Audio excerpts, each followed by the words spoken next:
Ẹ kálẹ́, ẹ sì kú iṣẹ́ òní níbi gbogbo tí ẹ ti ń wò wá. Gbogbo ẹ̀yin màmá wa, gbogbo ẹ̀yin bàbá wa pátá, gbogbo ẹ̀yin ẹ̀gbọ́n wa, a kí yín o, happy weekend. Ẹ kú Sátidé olóyin. Kí Ọlọ́run kó jọ nínú àánú ẹ̀, kí Ọlọ́run kó ṣàánú gbogbo wa. A kí gbogbo ẹ̀yin dáàdì wa pátápátá níbi gbogbo tẹ́ ẹ ti ń fojú ayọ̀ wò wá. A kí gbogbo ẹ̀yin mọ́mì wa pátá níbi gbogbo tẹ́ ẹ ti ń fi ojú ayọ̀ wò wá. Ẹ̀gbọ́n wa, àbúrò wa láti Amẹ́ríkà, Canada, Europe, Dublin, UK, Asian countries and all African countries. I am using this medium to express my gratitude to you, all our fathers, our mothers, all our sincere sisters and brothers. God bless you.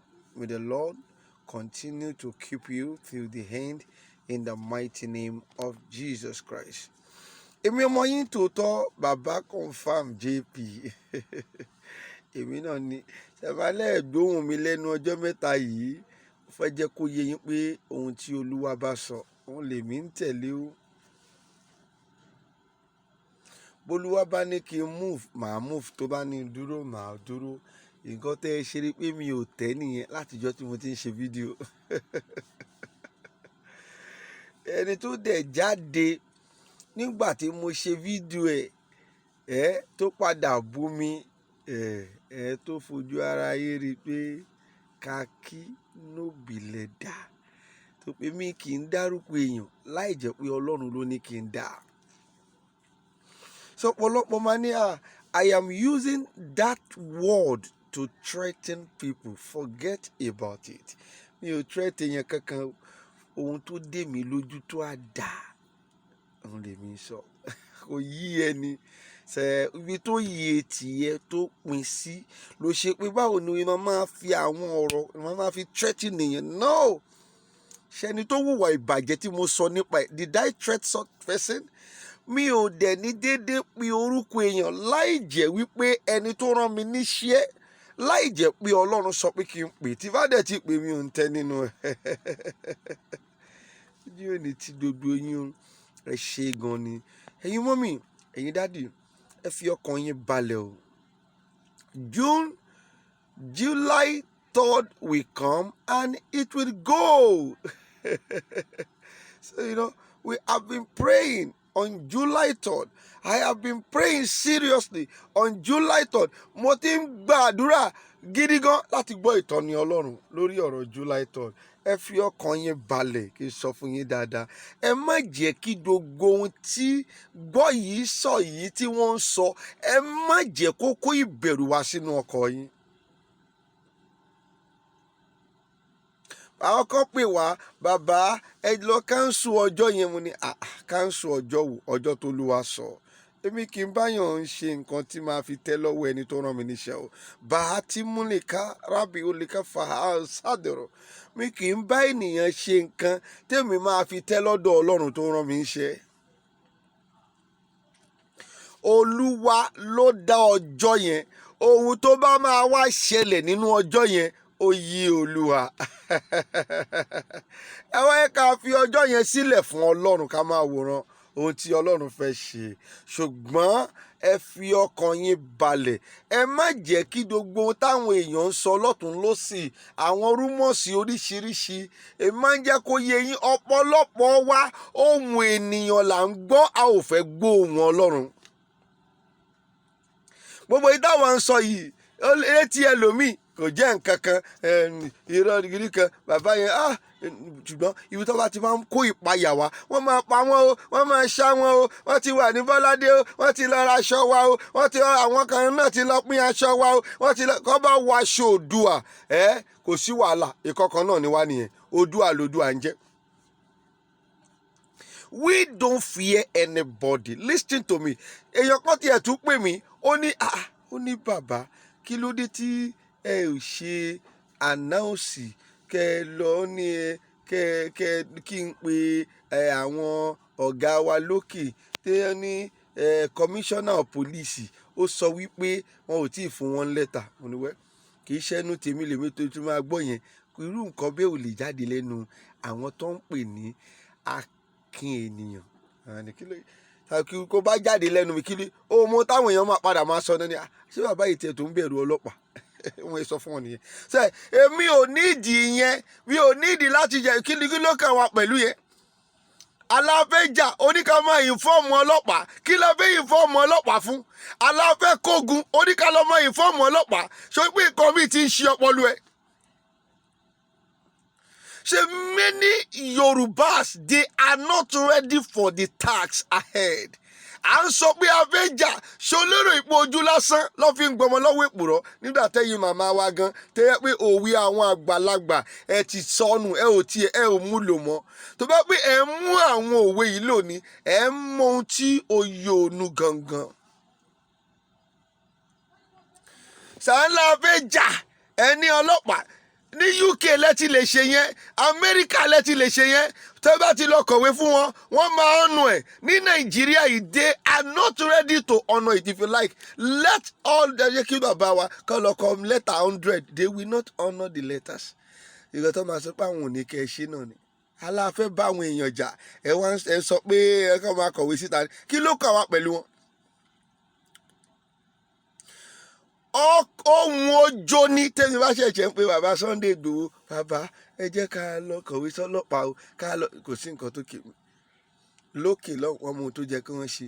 Tó bá dẹ̀ kọ́ sọ́lọ́pàá kò sí wàhálà, àwa dúró gbingin ohun tó lúwa rán wa yẹn àwa máa ṣe.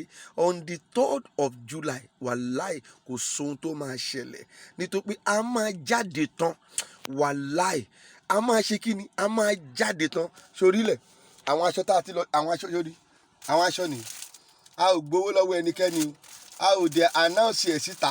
Nítorí we have produced 100 copies of aṣọ torí a ní yìí bẹ́ẹ̀, a ní kọ́lọ̀ mẹ́ta la ní táwa máa fi dára wa mọ̀ nínú ìrìn àjò tá a fẹ́ rìn. Ṣé ń gbọ́ mi? Mi ò ní kéèyàn kan, this is you àbí, is it not Yorùbá? Yorùbá kọ́ ni Yorùbá nation, ó ṣàníyẹn. Ohun táwa ń béèrè lọ́wọ́ wọn nìyẹn. Àwa ò ní kéèyàn kankan dáwó aṣọ fún wa. Ṣé tí agitator kan bá wá tó bá wá ní pé ẹ kiri kan aṣẹ no, ó fẹ́ fọ́ wa náà yín ni, ó máa fọ́ wa náà yín. It is not until when you want to fight, gbogbo ṣebí wọ́n lọ́rùn lọ́rùn ẹ̀, ṣebí wọ́n ló fẹ́ jà lórí ẹ̀, ó fẹ́ jà fún àwọn èèyàn tó máa fi jà ìwọ fún ẹni kó lọ wá.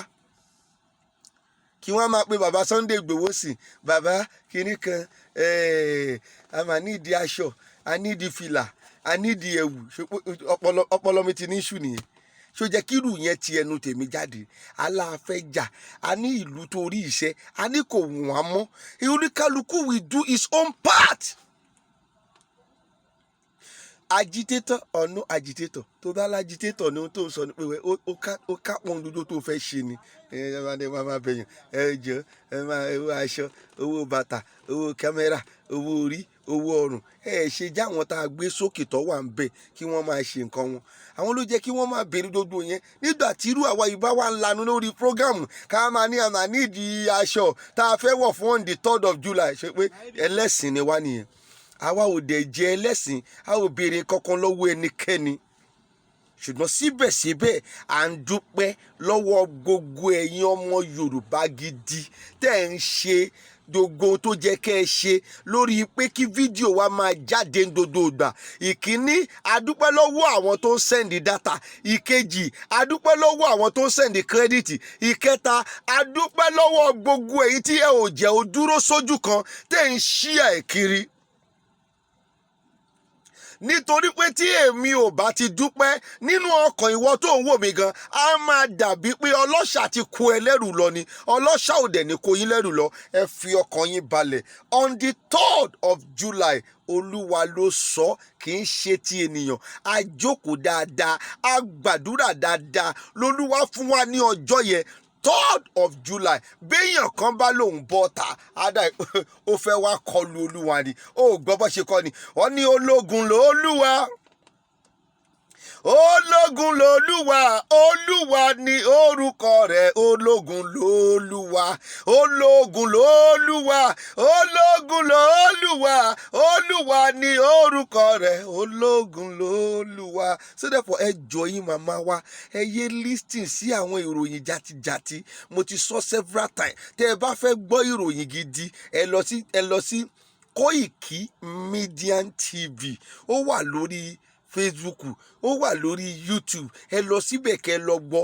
If you want to hear live ìròyìn gangan níbi àbí àtàlàndíù pẹ̀lú Sunday Igboho lẹ́yìn Sunday Igboho PA Sunday Igboho òun ni Koiki àbí kí ni ẹni tá a bá ń fèsì ló yẹ ká díù pẹ̀lú ṣùgbọ́n ibẹ̀ kọ́ ni mo lẹ́nu ṣùgbọ́n mo kàn fẹ́ try láti tún jẹ́ kẹ́ ẹ mọ̀ pé ibi tẹ́ ẹ ti lè gbọ́ àwọn ọ̀rọ̀ yìí gangan orí eré àti mo sọ yẹn lẹ́ ti lè gbọ́. Kí Koiki wa máa sọ́ǹtà kí Koiki wa máa ní ọjọ́ yẹn ẹ̀yin màmá wa ẹ má jáde o tẹ́ bá gbọ́rú ẹ̀ lọ́nu Koiki ṣé ẹ ti rí pé ọ̀rọ̀ ojú kọ́ nìyẹn ṣùgbọ́n ò lè gbọ́ irú ẹ̀ lẹ́nu Koiki nítorí pé kí ni àwa fúnra wa ti rẹ́dì láti kú àwa gan ti rẹ́dì láti kú àwọn ẹni tó fẹ́ pa wá ni àwọn tó fẹ́ pa wá la ò tí ì rí ẹ jẹ́ kí wọ́n jáde kí wọ́n máa bọ̀. Bàbá Sunday Igboho àwọn gan àti rẹ́dì àwọn fúnra wọn ti rẹ́dì láti kú akànwé ẹni tó fẹ́ pa wá ni ẹni tó fẹ́ pa wá ló sá fún wa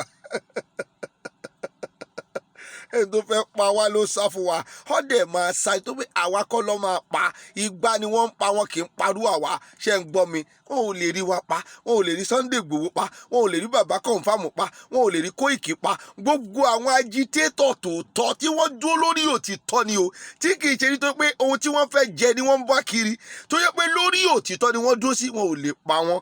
Èmi àtẹ̀yìn àjọ máa yọ ayọ̀ ìgbẹ̀yìn ni nígbà tí Yorùbá nation bá pín tá a bá dúró sọ́tọ̀ọ̀tọ̀ èmi àtẹ̀yìn tẹ̀ ń wò wá àjọ máa yọ ayọ̀ ìgbẹ̀yìn ni tẹ́ kó fọkàn ara ẹ balẹ̀ kò sí wàhálà o ní on the 3rd of July o ohun tó bá gbà la máa fún ṣe báà la fẹ́ jagun. Tá a bá dẹ̀ débẹ̀ tí wọ́n bá ti dìgbògun dìde a máa bá wọn jà ní kò ju yẹn lọ kí wọ́n ní dodo tírétìnì wọn kan wọ́n ti lọ ránṣọ o wọ́n wà ń Bọ́ládé o wọ́n máa join ní wa o kí ni dodo tírétìnì all those things it is just a threat. God told me that it is just a threat and a rumour ni ẹ gbàgbé gbogbo ẹ pé mi ò sọ̀rọ̀ láti ìjọ Tuesday tí mo ti drop video mi ò sọ̀rọ̀ mo ń bólúwa sọ ni God told me it is just a rumour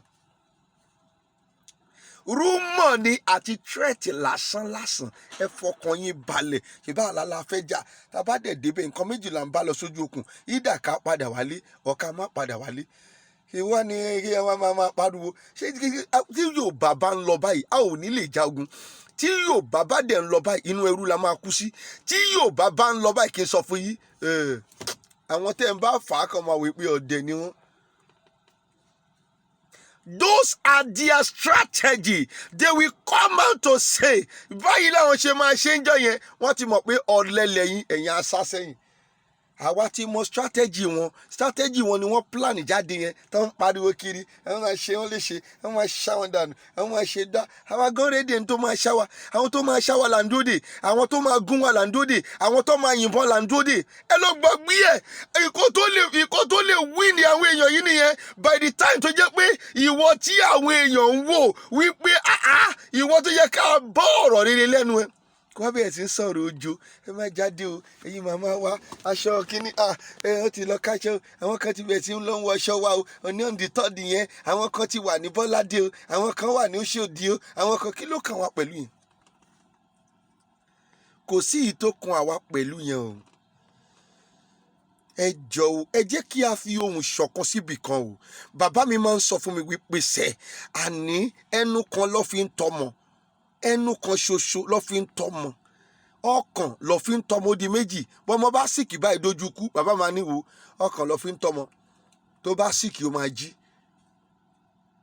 Sódèpọ̀ ẹ jẹ́ kí a fi ẹnu kan ẹ jẹ́ kí a fi ọkàn kan ẹ jẹ́ ká fi rìnrìn àjò yìí má jẹ́ káwọn tó jẹ́ pé ojo ni wọ́n tí wọ́n mú tí wọ́n ń ṣe kọ́ wá darí ìrìn àjò yìí rádaràda o.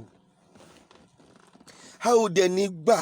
Òun ni mo ṣe tún jáde ní alẹ́ yìí wípé ẹ̀yin màmá wa, ẹ̀yin bàbá wa, ẹ̀yin ẹ̀gbọ́n wa, ẹ̀yin àbúrò wa, ẹ̀yin àbúrò wa lọ́kùnrin àti lóbìnrin, ẹ fi ọkàn yín balẹ̀, ẹ jáde síta gbogbo yín pátá. Ẹ yóò mọ̀ pé àgbájọwọ́ òun ní gbẹ́rù dórí. Nígbà tí wọ́n bá rí wa ní 50,000 of people níta, ẹ̀yin náà wá wò ó ṣe fẹ́ rí. Níbi tí èèyàn 1,000 ti fẹ́ bá 50,000 jà, ṣe pé wọ́n fẹ́ tẹ́ nìyẹn. Ìjọ náà gangan ni òpin wọn. Ẹ lọ ronú ohun tí mò ń sọ yìí. Mi ò ń dédé bọ́ta kí n sọ ti ara mi. Ohun tí Olúwa ń sọ òun ni mò ń sọ. Tiwa ni wípé àgbájọwọ́ òun ní gbẹ́rù dórí. Gbogbo ẹ̀yin ológun pátá ní gbogbo orílẹ̀-èdè Yorùbá, ẹ máa bọ̀ lÉkòó. Níjọ́ sátidé tẹ̀dẹ̀ ń rí yẹn, ó ṣeé ṣe kí ó dọ̀pù lọ wà. Gbogbo ẹ̀yin tí ẹ fẹ́ máa bọ̀ tẹ́ ẹ fẹ́ wá sí rálì, ẹ tètè dé Èkó ní ìjọ Friday. Redeem ó lè fẹ́ ṣe program. Àwọn tó ń bọ̀ ní ọ̀nà gbogbo ọ̀nà Redeem ó lè fẹ́ ṣe program níjọ́ yẹn. Tẹ́ bá wò dáadáa, ó lè jẹ́ that is the first Saturday of the month. Ẹ jọ̀ọ́, ẹ má jẹ́ kí àrékérekè èṣù gbogbo ẹ̀ làwa ń wò tónítóní, gbogbo ẹ̀ pátá là ń wò tónítóní tí kò ní sí kankan tó máa mẹ́hẹ̀ nínú ẹ̀. Àwa ò bẹ̀rù ẹnikẹ́ni. Òun ni mo ṣe sọ yìí, we remain the same. Tó bá jẹ́ ọjọ́ yẹn náà wọ́n fẹ́ dojú ogun kan wá ni, a máa dojú ogun kan wọ́n. Àti rẹ́dì. Tó bá dẹ̀ jẹ́ wípé ọjọ́ yẹn náà lọ́lọ́run ti ṣètò wípé òpin máa dé bá gbogbo wọn, àtẹni tó rán wọn níṣẹ́ àtàwọn tó ránṣẹ́, ọjọ́ yẹn náà lòpin máa dé bá wọn. Kò gbọ́dọ̀ sí ọ̀rọ̀ ojo lẹ́nu ẹni akin táwọn èèyàn wò wípé alákin nìyí kí wọ́n máa sọ̀rọ̀ ẹjọ́. You can't be there. Ẹ má bomi tútù sínú ọkọ̀ àwọn èèyàn wa. Ibi tẹ́ ti ń sọ̀sọ̀kúsọ kiri yẹn, ìmíì ti ń túró lọ́kàn rẹ̀ pé òun ò ní jáde. Ṣùgbọ́n àgbájọwọ́ la fi ń gbẹ́rù dórí. Táwọn náà bá rí oceans of people, wọ́n máa lẹ̀ sẹ́gbẹ̀ẹ́ kan pé wọn ò lè operate. They cannot operate where 100,000 of people is to do at a time, where 20,000 of people to do at a time, where 50,000 of people to operate at a time. So don't do ọ̀rọ̀ wèrè tẹ́ ń sọ kiri iṣẹ́, don't do ọ̀rọ̀ ìjayà tẹ́ ń sọ kiri. Ọ̀pọ̀lọpọ̀ àwọn èèyàn ló ti decide láti jókòó sílé níjọ́ yẹn. Stop that. Ẹ bá ti rí tí wọ́n ti ń sọ gbogbo ọ̀rọ̀ yẹn, delete ẹ kúrò ńbẹ̀. Wọ́n ní Koiki ni kẹ́ máa wò. Ẹ máa wo Koiki. Ìtẹ́ bá gbọ́ lẹ́nu wa